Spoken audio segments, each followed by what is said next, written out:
皆さん、こんにちは。ジャスティレ。チベットイスウェへようこそ。私はチベットテレビのバルゾムです。チベットやダライラマ王王、そして中央チベット政権に関する1週間のニュースをお送りします。それではヘッドラインを見ていきましょう。ダライラマ王王は、グレタ・トーバックさんなどの気候変動危機に関する対話に参加予定。ダライラマ王王の生誕祝賀会に参加したことで、投獄されていたチベット自治区アバ県の僧侶の刑期が終了。アメリカ合衆国議会は2020年チベット政策支援法を可決。チベット亡命議会ペマ・ジュネ議長がチベット支援者ピジ・ジョーティカー博士のご逝去に哀悼の意を表明。中央チベット政権ワシントン事務所はリジャンリン氏によるチベット関連書籍について討論会を開催。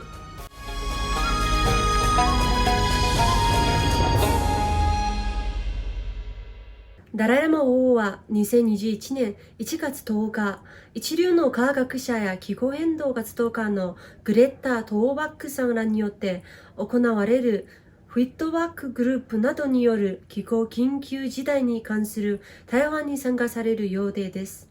この対話の状況はインターネットでライブ配信され、ダライラマ法王朝公式 Facebook や公式サイトにおいて複数言語での視聴が可能です。また、マインドエンドライフ研究所は無料によるライブ配信を行います。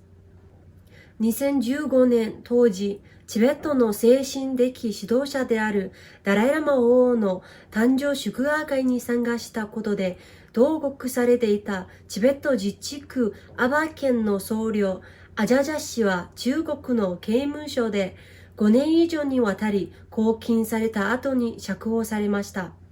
確認された情報によると、アジャジャ氏は刑期を終えた後となる12月10日頃に釈放されました。アジャジャ氏は中国四川省に組み入れられたチベット自治区アバ県でダライラマ王王80歳の誕生学会に放火の救命と参加していました。誕生祝賀会の後、参加していた10人のチベット人全員が逮捕され、2016年に正式に刑が宣告されるまでに相次いで拘留されました。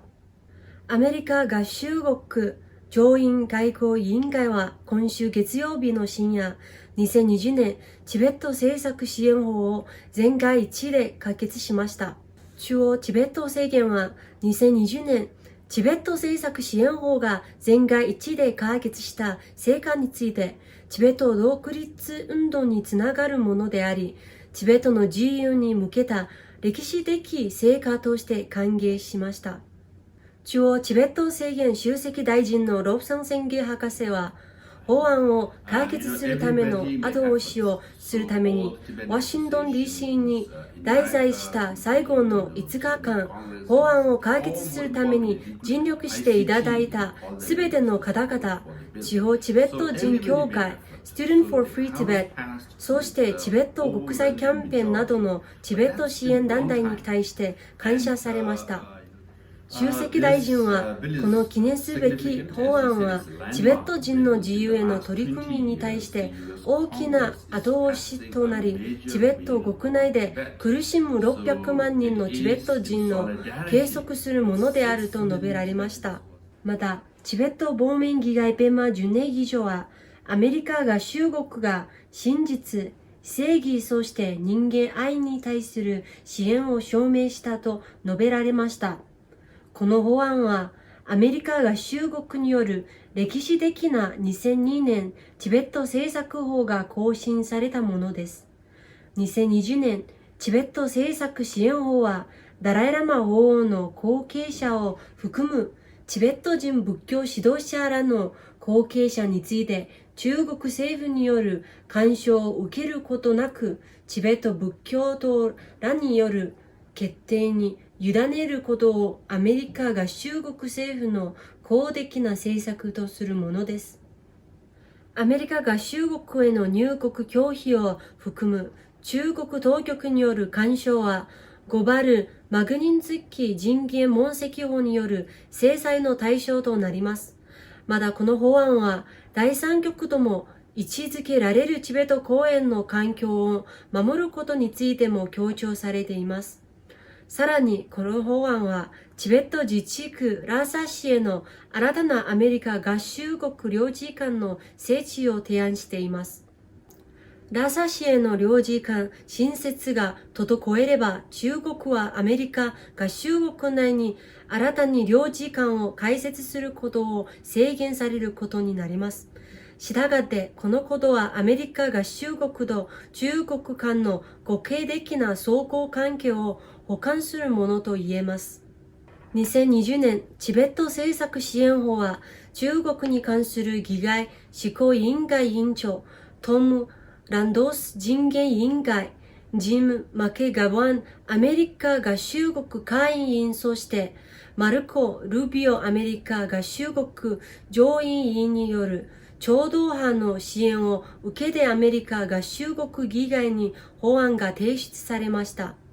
この法案は2020年1月、アメリカ合衆国下院議会で圧倒的過半数の賛同を得て可決されていましたが、主に新型コロナウイルス感染拡大の影響を受け、アメリカ合衆国上院外交委員会における議論が遅延していました。チベット亡命議会ペマ・ジュネ議長は先週86歳で逝去された信頼が厚く揺るぎのないチベット支援者の PG ジョーティガ博士に対して心から哀悼の意を表されました。PG ジョティカ博士は40年以上の長きにわたりたゆまずそして献身的にチベット運動に対して時間と情熱を注いでこられました。PG ジョティカ博士はインド・グジェラット州におけるチベット自由運動の先駆者でした。中央チベット政権ワシントン DC 事務所は先週土曜日、苦悶のチベットラーサ1959に関するオンライン討論会を開催しました。ムンルクツリン代表はこの本に関して手短に述べるとともに討論会への参加を承諾してくださった著作者や翻訳者に対して感謝の意を表されました。リジャンリン氏が執筆し、スーゼン・ウィルフ氏が英語に翻訳した苦悶のチベットラーサ1959はハバット大学出版局から出版されました。また、ジャンバ・テンジン氏が翻訳したチベット語版はチベット公文書著作物図書館から出版されています。今週のニュースはここまでです。次回またお会いましょう。良い週末をお過ごしください。どうもありがとうございました。